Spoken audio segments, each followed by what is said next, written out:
राधे राधे। जय श्री कृष्णा, जय श्री श्याम। आपके मिल रहे भरपूर प्यार और स्नेह भरे आशीर्वाद के लिए बहुत बहुत धन्यवाद। अब क्योंकि सीरीज़ बहुत आगे बढ़ गई है, सीरीज़ के 2 एपिसोड आ चुके हैं, सीरीज़ 1, इसलिए इसको बोल रहा हूँ क्योंकि अभी काफ़ी कुछ कहना बाकी है। अभी तो हमने शुरुआत सिर्फ की है, ऑलमोस्ट देयर। क्यों है, कैसा है, ये तो आप जानेंगे कुछ टाइम बाद ही, जब इसका स्पिन ऑफ आएगा। लेकिन आज आप जानेंगे कुछ ऐसा जो अब तक सबसे छुपा है, जो कुछ ऐसा जो अब तक अनफोल्ड ही नहीं हुआ है। तो जानने के लिए जुड़िए, जुड़े हुए ब्लॉग के साथ। और फिर से दोहरा दूँ, मेरा कोई भी इंटेंशन नहीं है किसी को भी, धर्म को, जाति को या किसी भी प्राणी को ठेस पहुँचाना। मेरा कोई भी औचित्य नहीं है। तो जुड़ते हैं ब्लॉग के साथ। राधे राधे। जय हिंद, जय भारत, जय हरियाणा। विगत ब्लॉगों में जैसा कि आपने देखा है कि जर्नी, डिप्रेशन, एंग्जाइटी और थोड़े से उतार चढ़ाव भरे सफ़र के रिलेटेड मैंने बताया है। तो इसमें भी वही होगा, लेकिन अब थोड़ा सा जो है आपको मज़े भी करवाते हैं। क्योंकि गए थे हम बम्बई नगरिया 2023 में, वहाँ की लाइफ कैसी थी, क्या थी, वो तो हमने ब्लॉग में बता दिया था। जो मुंबई दर्शनम या और बाकी ब्लॉग्स हैं, आई होप सबने देख लिए होंगे। नहीं देखें तो लिंक पिछली वीडियो के उसके अंदर ही प्रोवाइडेड है। ब्लॉग 1, ब्लॉग 2 और अब आज शूट हो रहा है ब्लॉग 3। ये सभी एक दूसरे की ही एक्सटेंशन है। मैंने जहाँ ये टॉपिक छोड़ा था, कुछ लोगों ने पूछना भी चाहा कि 2021 से सद्दा आप 2023 में चले गए, तो इसके बीच में क्या हुआ और किस वजह से आप उस वजह से कैसे निकले। तो मैं आज एक जो मूल मंत्र है वो बता देता हूँ। वो यही है कि ज़िंदगी 2 पल की है। आए हैं, हंसेंगे, खुशी से रहेंगे तो कुछ पालेंगे। अगर ज़िंदगी को ही हमने ऐसे जिया कि भाई ये पूरा दुखियों से भरा हुआ सागर है और हम कुछ नहीं कर सकते, तो मैं आगे आने वाली पंक्ति जो मैं बोलने वाला हूँ वो शायद कर जाए हर्ट। लोग आएंगे, लोग ताने देंगे, ताने कसेंगे, और शायद आपको दूसरों से भी कंपेयर करेंगे। लेकिन आप अपनी कीमत तब तक छुपा के रखिए, तब तक कि आपको अपनी कीमत का खुद ही पता है। आपको वो कीमत कब और किस वक्त अपने पत्ते खोलने हैं और अपनी कीमत बतानी है। साल 2021 का तो मैंने पूरा सफ़र बता दिया। 2021 के जो जुड़ा हुआ है वो ब्लॉग 2 के अंदर पूरा आ चुका है। अब बारी है साल 2022 की। साल 2022 में स्टार्टिंग में ही फास्टैग में मैंने ड्यूटी ज्वाइन कर ली थी। कुछ बंदे थे, ठीक ठाक कमा रहा था, लेकिन इनर साइड एक वो था कि मैं इससे ज़्यादा कर सकता हूँ। मेरे को काफ़ी मूल्यांकन मेरे को खुद को ही किया गया, मेरा खुद का ही मूल्यांकन किया गया। मैं दूसरों का एग्जांपल क्या ही दूँ। मूल्यांकन इस बेसिस पे कि तुम इस काबिल भी नहीं हो कि तुम अपना घर का खर्चा भी चला पाओ। मूल्यांकन इस बेसिस पे कि तुम इतना भी नहीं कर सकते कि अपने आप को भी संभाल पाओ। मूल्यांकन इस बेसिस पे कि तुम कुछ नहीं कर सकते, तुम निकारा हो, निकल्लू हो, और ज़्यादा शब्द मैं बोलूँगा नहीं।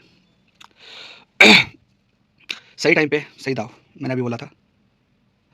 और सही टाइम पे अपने आप को पहचानना, जानना कि आपके अंदर की काबिलियत क्या है। ये मैंने जानना सीखा जब मैंने ज्वाइन की नेटर फार्मा।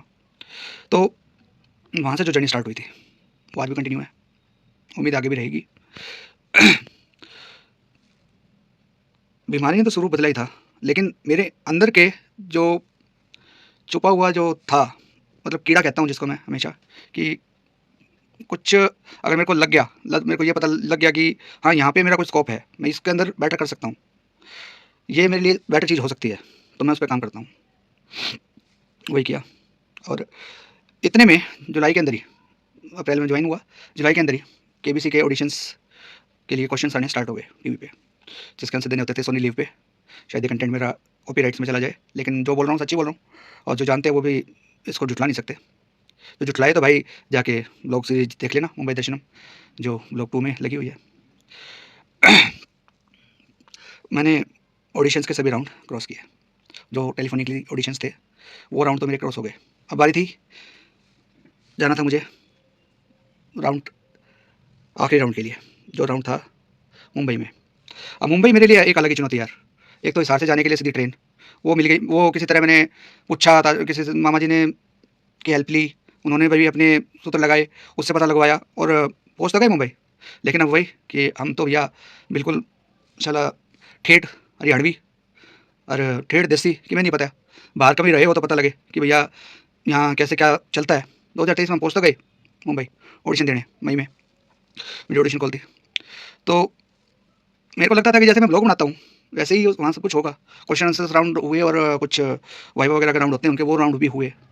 तो उसके बाद में जब फाइनल राउंड वीडियोग्राफी राउंड के लिए मैं पहुंचा, आज भी याद है वो इंसिडेंट भाई। आज तो मैं वीडियो बनाने में और या वीडियो के सामने बोलने में कभी भी हिचकिचाता नहीं हूँ, लेकिन उस वक्त सही में फटी थी यार। नर्वस इतना हो गया था कि ट्रैक्टर को ही 3 बार कट बोलना पड़ गया वहाँ पे, और 3 बार मेरे को पानी पीना पड़ गया बैठे बैठे। कोई क्वेश्चंस आते थे, सारे सारे आंसर भी सही गए, लेकिन ऑडिशन राउंड वीडियो राउंड तो मेरा क्लियर हो गया। अब वही है, सब कुछ किस्मत पे निर्भर होता है। अब वो खेल ऐसा ही है, हम आंसर भी सही हो गया, सब कुछ सही हो गया, अब सब किस्मत पे निर्भर था।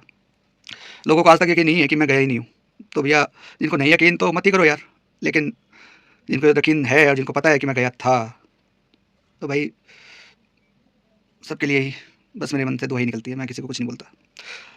तो मैं इसी चीज़ पे बोलूँगा, आज का जो ब्लॉग है इसी चीज़ के साथ अंत करूँगा, क्योंकि अभी हम सिर्फ जुलाई 2023 तक ही पहुँचे हैं। आज का ब्लॉग यहीं अंत करूँगा ये बोलते हुए कि आप अपनी काबिलियत खुद जानिए, दूसरे को मत जानने दीजिए। दूसरा अगर जानने लगा कि आप का क्या वीक पॉइंट है और कहाँ पे आपको वार करके वो गिरा सकता है, तो आपने अपने हाथ ही अपना सबसे बड़ा शत्रु खड़ा कर लिया। हमेशा बोलता हूँ और आज फिर बोलूँगा वीडियो के अंत में, चौथा पार्ट शायद इस सीज़न का आखिरी पार्ट होगा। मिलूँगा अब नए साल में ही, लेकिन इतना जरूर बोलूँगा कि हमेशा अपने ऊपर विश्वास रखिए, और एक दूसरा, आप जिस भी भगवान को मानते हो, देवी देवता को मानते हो, उस पर विश्वास रखिए। जो होता है अच्छे के लिए होता है, और जो नहीं भी हो रहा ना, शायद वो आपके लिए बना ही नहीं है। 2023 जुलाई के बाद मैंने यही मान लिया भाई, आज भी खड़ा हूँ मैं, मेरे को कोई गिल्ट नहीं है कि मेरा सिलेक्शन नहीं हुआ उस सीज़न, और ना मुझको कभी रहेगा ज़िंदगी भर, क्योंकि उसके बाद मेरे को बहुत अच्छा मिला भाई, मेरे साथ बहुत अच्छा हुआ है। अब वो क्या हुआ है, कैसे हुआ है, उसके लिए नेक्स्ट ब्लॉग ही देखना पड़ेगा आपको। तो मैं जहाँ से स्टार्ट किया था, लोग आपको तोड़ेंगे, आपका मूल्यांकन करेंगे, और सबसे इंपॉर्टेंट चीज़, आपको कोई खड़ा करने नहीं आएगा। आपको खुद को ही अपने आप को खड़ा करना पड़ेगा, इमोशनली भी और चाहे फाइनेंशियली भी। कोई नहीं आने वाला आपके लिए। आप खुद हो तो आपके साथ सब है, आप खुद हो तो आपके लिए ऊपर वाला भी है। आप खुद आपके साथ नहीं हो ना, तो आपके लिए कोई भी नहीं है भाई इस दुनिया में। हमेशा चेहरे पर स्माइल रखिए और मुस्कुराते हुए रहिए। जो आपकी मुस्कान है किसी के लिए दुआ का, दवा का, दोनों का ही काम कर सकती है। आपके साथ ब्लॉग्स में मुलाकात तो होती रहेगी, और जाते जाते फिर बोलूँगा, यूट्यूब पे किसी भी ऐसे प्रचार पे भरोसा मत कीजिए जो ये दावा करे कि डिप्रेशन की कोई दवाई बनी है या एंग्जाइटी की कोई ऐसी दवाई बनी है कि वो आपको झट से बाहर निकाल दे। Self believe is the key, जिससे आप हर जगह से निकल सकते हैं, हर किसी को मात दे सकते हैं, अपने आप को भी। तो जुड़े रहिए, मिलते हैं अगले व्लॉग में, तब तक के लिए जय हिंद, जय भारत, जय हरियाणा, वंदे मातरम।